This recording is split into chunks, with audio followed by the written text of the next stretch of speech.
Zitch versus Stoffel, case number A16738562.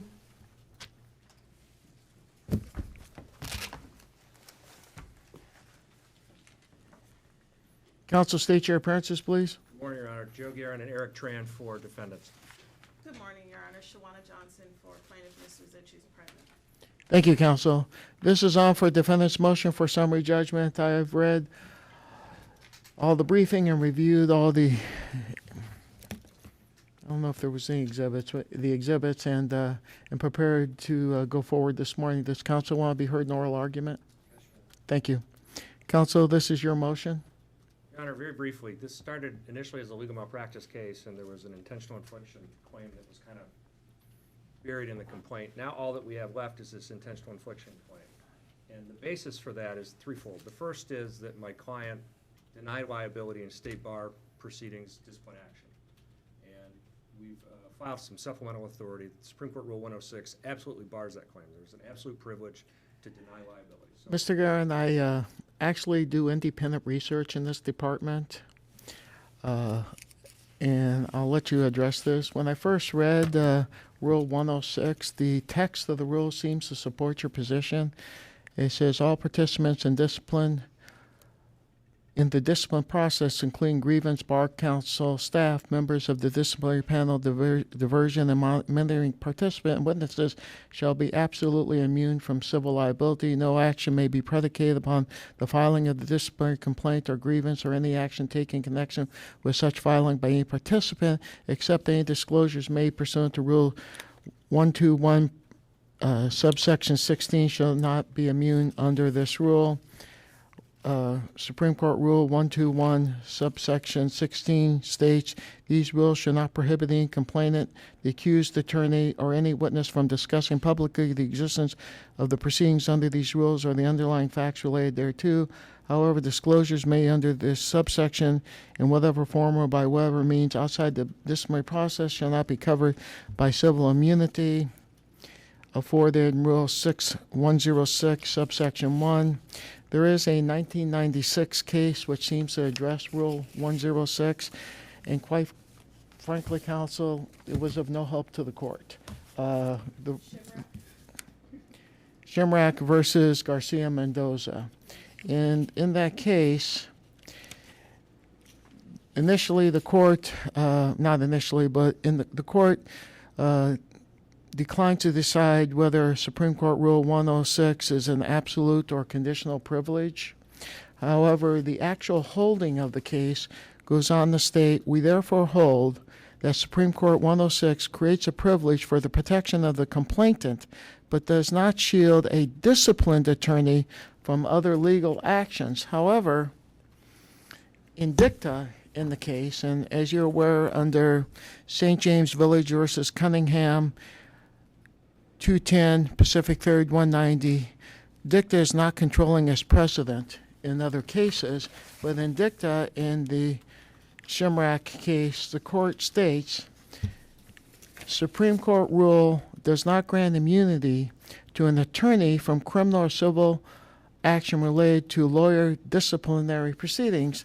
This seems to be at odds with her actual holding, because in their actual holding, it says, we therefore hold Supreme Court rule creates a privilege for the protection of the claim, but does not shield a disciplined attorney from other legal actions. In this particular case, it's my understanding that the attorneys were not disciplined.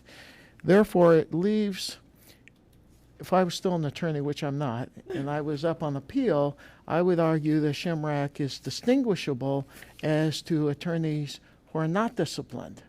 It seems to be a question that, and this is a Supreme Court rule, this seems to be a question only the Supreme Court could answer. So again, when I first read Rule 106, just based on the text, it does appear to be controlling. However, based on the Shimrack case, it seems like it's an open question as to whether Rule 106 would protect an undisciplined, a non-disciplined attorney. So that's my comments, counsel. thank you, Your Honor. I appreciate the court's insight on that. I don't know that we necessarily need to get to the hair splitting or trying to distinguish and tear that apart, because the absolute litigation privilege lays on top of all of the claims that are allowed. And that is the denial of liability in the state bar proceeding, the underlying motion to withdraw, and the denial of liability in this case. Those are the three claims that remain. Counsel concedes that it's a question of law. And so what the court needs to look at is there any kind of exception that would carve out the absolute immunity provided by the litigation privilege? And the only case that counsel really cites to is the Greenberg case. In the Greenberg case, And just so counsel aware, I have reviewed the Greenberg case. the only thing I was going to say about that is that Greenberg applies to legal malpractice. There's no legal malpractice claim here. Your Honor, you seem very familiar with it. Unless you have questions, I'll sit down. I have no questions, counsel. Thank you. Thank you. Counsel, do you want to be heard in opposition? Yes, just briefly, Your Honor. Thank you for pointing out Shamrock, because I too read it, and it states that it applies to disciplined attorneys, but that begs the question, what about undisciplined attorneys? However, I think for purposes of this summary judgment, you've hit the nail on the head. There are questions of fact, there are questions of law. The absolute privilege is indeed broad, and it's to be applied as a question of law. However, if we're debating what the question of law is, summary judgment can't be granted. And further, even Greenberg and Shamrock, I think the crux of this case is the privilege is supposed to apply to protect attorneys when they are advocating for clients. It's not supposed to protect attorneys when they are actively advocating against clients. Every case that I read, the fundamental, the rule and the tenet of law does not exist without the purpose. And the purpose was to shield attorneys from civil liability for things that they said in proceedings when they're trying to advocate for their client. None of these cases apply when they're not trying to advocate for their client. So in this case, as I've said, and I know you've read the briefs, is that the defendants could have defended themselves in these actions without throwing their client under the bus. And whether legal malpractice remains, the entire thing comes out of legal malpractice. And so if we're looking at... Your legal malpractice claim, counsel, was dismissed, as well as the remaining claims. The only claim that is still before the court is the intentional infliction of emotional distress, correct? Of course, Thank you. that's the only claim still remaining. And so the questions of fact that we brought up are, defendants have denied that they have done anything wrong throughout this entire proceeding and through the bar proceedings. And they said, hey, the bar did not sanction us. And so... But aren't they required under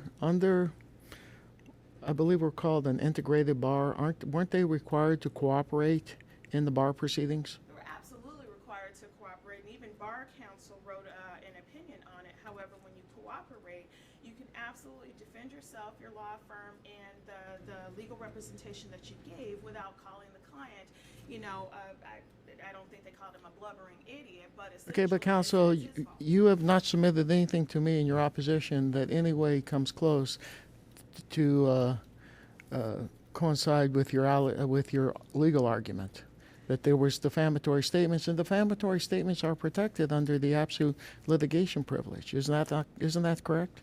Defamatory statements are protected if they are stated in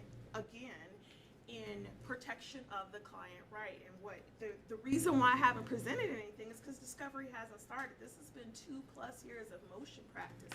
Okay. What I would like to do is get in front of the court and get all the evidence in about exactly what happened, depositions about what was said, what was done, what was the motive. Defamatory statements could be covered. They're not absolutely covered. Otherwise, the privilege would be absolute. There would be no standards for the privilege, and the Supreme Court would have said absolute privilege regardless of what the statements are, regardless of what the standards are. There would literally be no rules. However, this case law that I've pointed out, if this is a legal question of whether to apply the standard, the case law I've pointed out saves us here, because not even the case law is clear. I mean, Greenberg and even Bullivan-Hauser-Bailey, they're completely distinguishable in this all-encompassing absolute privilege, because even in Bullivan-Hauser-Bailey, the things that were complained about were things that the attorney was supposed to do and was doing in protection of the client. These cases do not, as Your Honor stated, do not tell what happens when an attorney is undisciplined but makes certain statements that cause emotional distress. And these cases also do not point out what happens when the proceedings are against the client. And what I'm saying here is it's for protection of the process so that an attorney can absolutely protect themselves against the bar proceeding. Not saying that defendants couldn't do that. What I'm saying is you have to do it in a way that does not harm the client's best interest. And as Greenberg-Torek says, the goal behind it and the purpose behind it is to protect the client. You can't commit malpractice, slander the client, and then hide behind a privilege and say you can't ever sue me for it. And I just don't think that these cases get us here, which means it can't be absolutely applied on a legal basis, which means that the disputed facts on whether they said something defamatory or not and how that caused emotional distress are still at play in this case, Your Honor. Thank you, counsel. Mr. Guerin, do you want to be heard in rebuttal? Your Honor, just very briefly, the Bullitt case said that even if the statements were defamatory and made with knowledge and malice, that they would be absolutely privileged. That's all I really need to add, Your Honor. Thank you, counsel. At this point, I am going to grant summary judgment this matter. I do find that the absolute litigation privilege applies in this matter. I find that the legal malpractice, professional negligence exception does not apply. Counsel, your argument was not supported by affidavit or any other documents that demonstrates support of the documents you're required to do under Rule 56. So in light of the argument that's being presented to me as a matter of law, I'm going to determine that the absolute litigation privilege applies. Counsel, prepare findings of facts, conclusions of law consistent with your motion. I would advise counsel, I'm assuming this matter will go up on appeal. I would advise counsel, I would have granted under Rule 106 if there had been a clarification of the Schmerich case. My concern is I'm going to grant it under the absolute litigation privilege. If for some reason the Supreme Court disagrees with me and remands it, you might want to put in the appellate briefing if they could address the Rule 106, because if it's remanded back to me, then I'm going to have to decide the case under Rule 106. At this point, I'm not going to decide it under that because I need clarification from the Nevada Supreme Court of whether it applies to non-disciplined attorneys. So my ruling is going to be consistent with your argument as to the absolute litigation privilege. Thank you, Your Honor. We'll prepare an I order don't know and if send it that to counsel. confused the issue or not, but I wanted to put that on the record in case for some reason it's remanded back to me. I would ask clarification from the Supreme Court on the Schmerich case as it applies to Supreme Court Rule 106.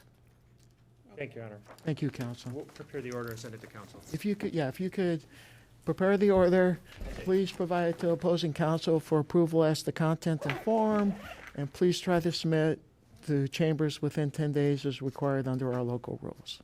Okay, Thank you, counsel.